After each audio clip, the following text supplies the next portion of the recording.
Okay, so the theme of the day is the spiritual meaning of Christmas, which includes that woman and everybody here.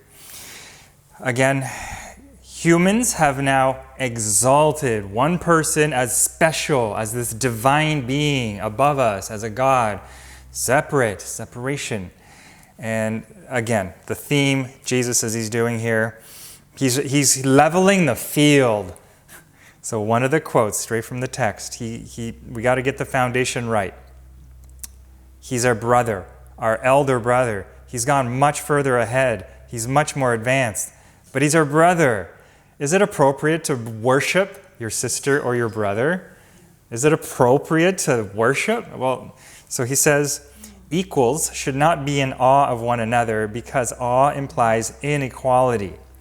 It is therefore an inappropriate reaction to me. There's nothing about me that you cannot attain. Which he says in the Bible, you're going to be able to do everything that I have done and more. So it's back to leveling the playing field. Here he is, he's a candle, but that's why I said our picture belongs on that equally because we are one. He's showing us what we're all... Even myself, I used to make it out, these miraculous powers he has is so fantastical. It's like, wow, out there. No. Bring it right down. We're doing it in our own ways already. We are definitely attainable of what he attained. It's a state of consciousness. It's not insanely out there. It's just a healthy, balanced, stable, spiritual state of consciousness. From there, abilities come. We all have miraculous powers. Equals should not be in awe of one another. So that's the foundation for celebrating Christmas. Yay, Chris, Jesus up there. No, stop it. Jesus is here. Not Jesus the man, but this is the distinction. The Christ that he woke up to and remembered is the same Christ that is glowing and radiating inside of our hearts.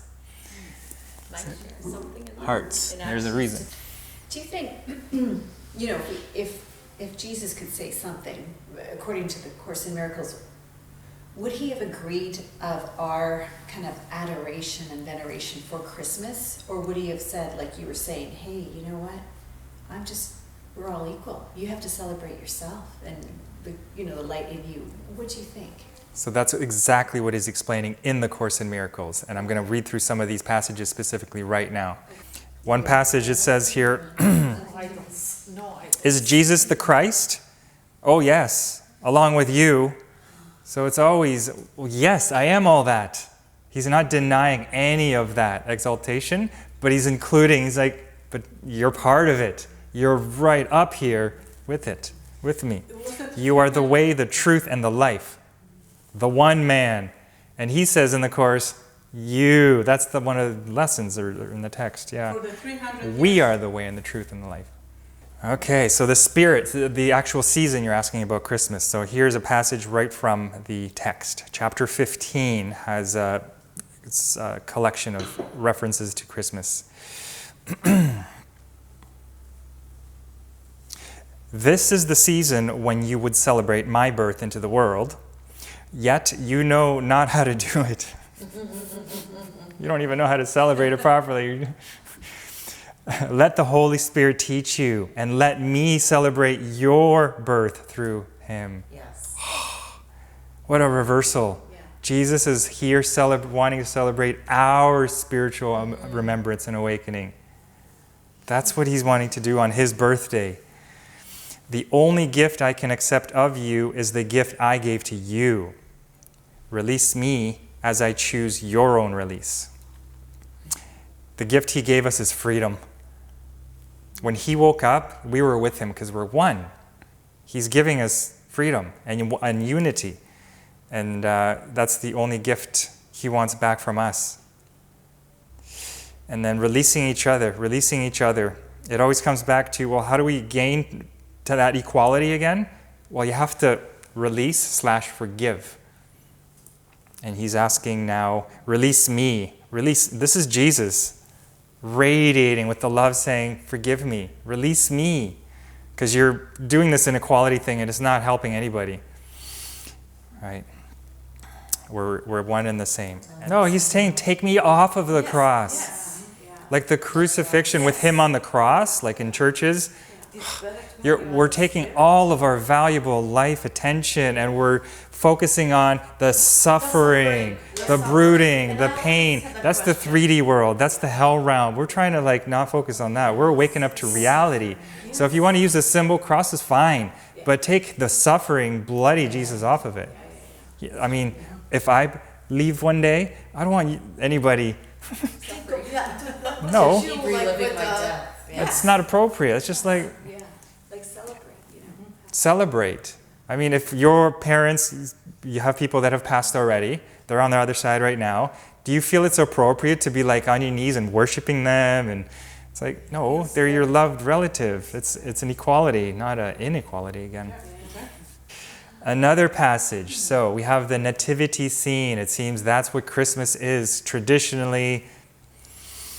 So we're now taking Jesus from the manger in a stable into the holy altar within us.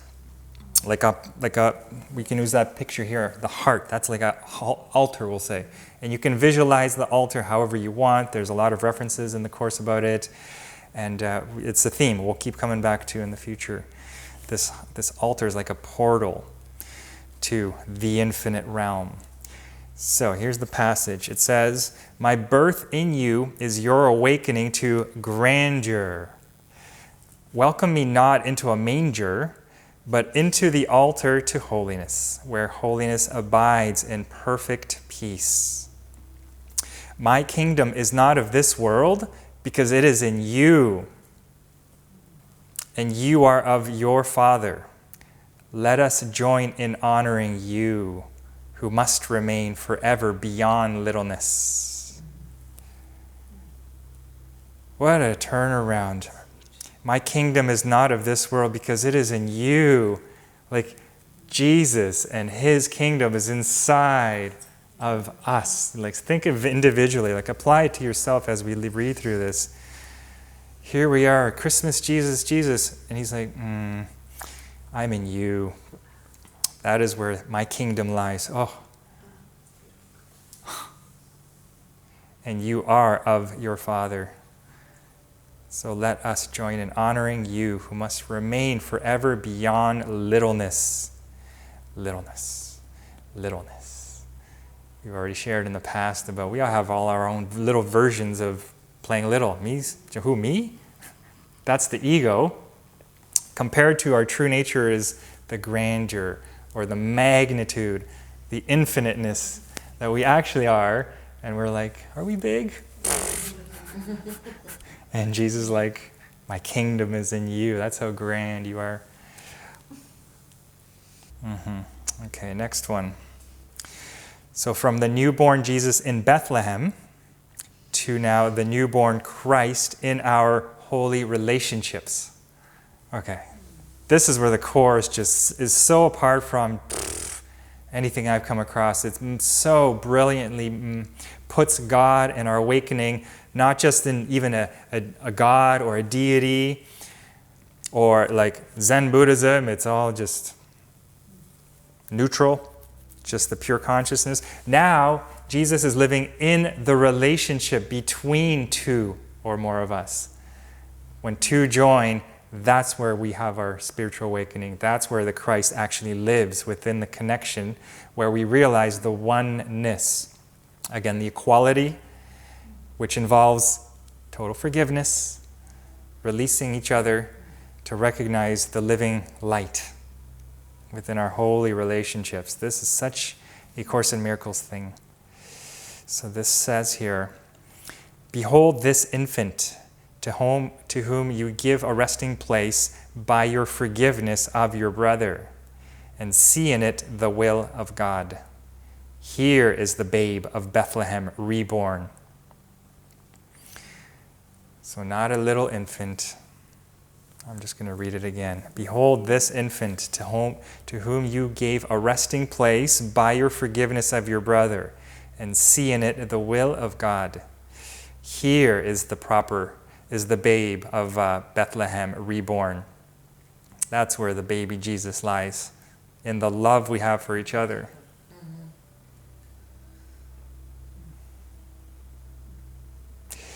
Non-judgment, non-judgment, non-judgment.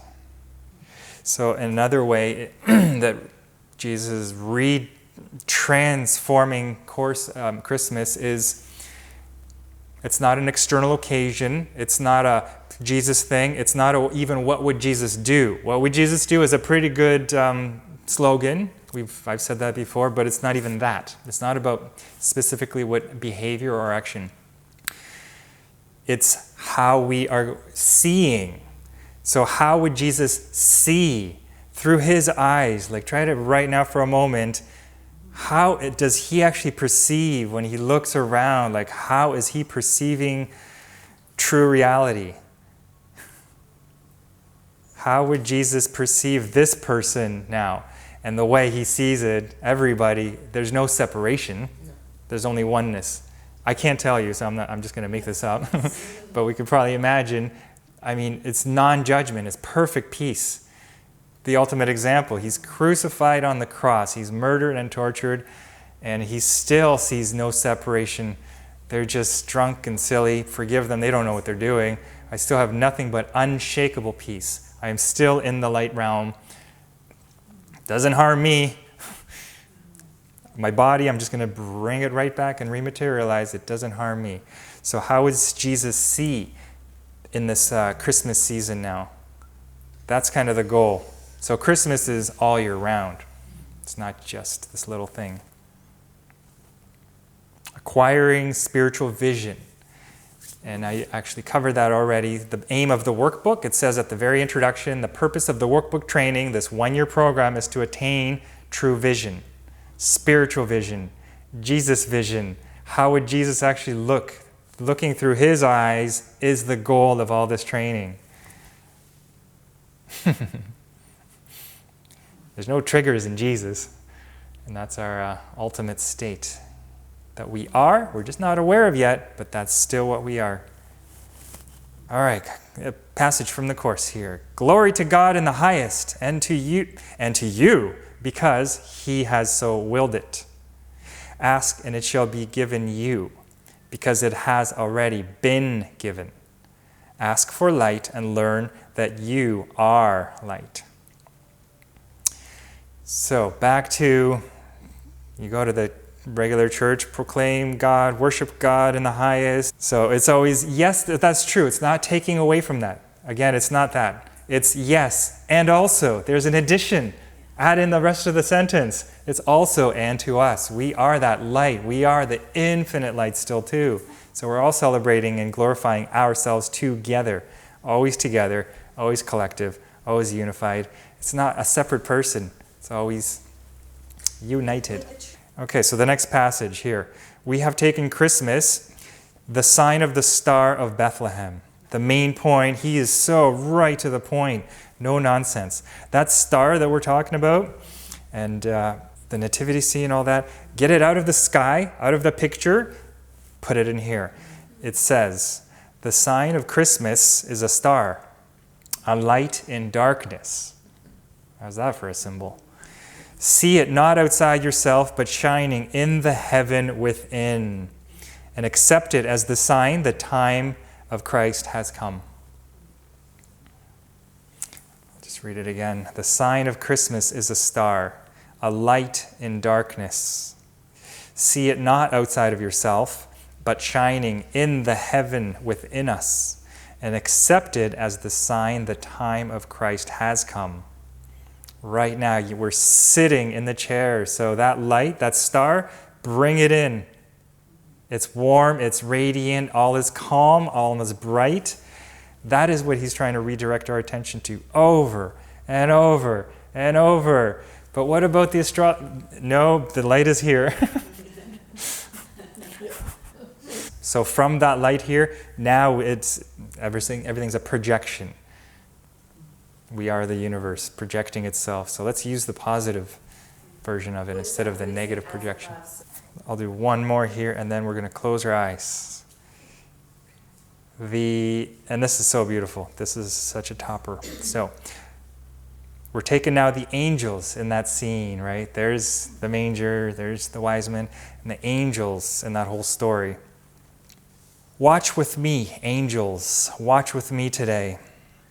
Let all of God's holy thoughts surround me and be still with me while heaven's Son is born.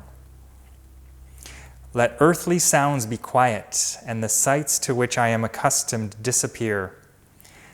Let Christ be welcomed where he is at home, and let him hear the sounds he understands and see but the sights that show his Father's love.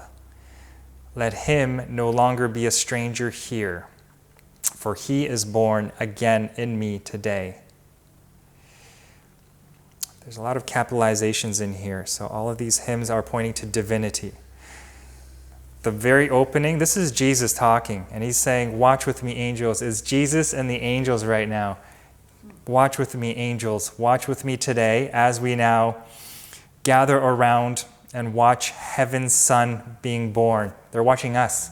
The angels are hovering around you and I, watching in beautiful anticipation of the Christ being born in us. They're celebrating us. This is our birth that Jesus is now witnessing with the angels and all of God's holy thoughts surrounding us. Could you see this also as when we speak of birthing within ourselves? I mean, I struggle with always using the word awakening, but I guess it's the most appropriate term. Recognition, Recognition, realizing, they're all the same. But basically, that they're celebrating that we are recognizing Yes. our true worth. Yes, correct. Yes. Same thing. Exactly. No difference. Mm-hmm. Yeah. We're using the term, awakening. Mm-hmm. Or the birth, specifically birth, right? Again, Christmas, the birth of Jesus, celebrating the birth of Jesus. Let's totally redefine that. What's actually happening? Jesus and the God and angels are watching us being born. So the recognition, the remembrance of God within ourselves right now. And they're celebrating that. Yes. Yeah, just like we would say we're celebrating his birth Yes. in the nativity and all that. But they're around us, like we're the ones in the manger, Exactly. right? And they're celebrating our birth. Yes, exactly. Yeah, it's a role reversal completely. And finding the light. This is becoming more and more fascinating to me in the sense where like moving is the more correct word in this. That, again, similar to what I was thinking about this weekend when I'm looking at the Christmas lights, but this is our natural way of lightening ourselves and our darkness around us in these times. I don't even know if I just will verbally, it's very clear in my mind. I don't know how to say what I'm saying. No, you're right. Basically, we are the bright light that Yes. is awakening and becoming brighter in this time of celebration. Yes, it's why I wore Yes. white today. Yes. And a couple of months ago when it was, the time changed an hour and it became darker suddenly, I wore white at the other location too, the other gathering, to represent exactly what you're saying. I agree with you. Okay. So the darkness has come. Well, we're going to get tired, afraid, miserable, down. Wait a second. Whose power is in control? We now have to be that light. That Star of Bethlehem has to be us now to get us through the dark. Yeah. We are the light in the dark. Totally. I just got that now. So it's a complete reversal. Yes. It's not just a reversal, yeah, but an all-in. The whole theme is for us to look outside of us. It's always about looking outside where And finding the power out there. exactly When really it's or here. giving it Yeah. away. And finding the Out light there. out there. Yeah. But really the light and the power are inside. Yeah. Right? I see the light. But you know what's interesting is the more you see They don't want here, us the to more it know reflects our out power. there. Yeah. So look And so it outside. becomes Yeah, this yeah, exactly. mirror. Exactly. Right. All right. I mean, I don't have too much to add. That is just everything. We are the light. This is what Jesus has been trying to share with humanity for 2,000 years. And we keep kind of redirecting it as if it's about him. Let's take him off this pedestal, out of the manger, out of that star in the sky, and all bring it inside of us. That vibrance and light of heaven is shining. There's an actual light. It's not even a metaphor. It's an actual intensity of love light It is a love light. So we can use, if you want to use your breath to slow and deepen and sink and saturate into all this goodness. And anytime our thoughts want to get tempted to point out there and start to think about other things, back to here, because we are being celebrated and honored right now in real time. We are in the presence of loving divinity. Jesus is here honoring us, celebrating our birth. The angels are hovering around each one of us in honor of the birth of the Christ light in us.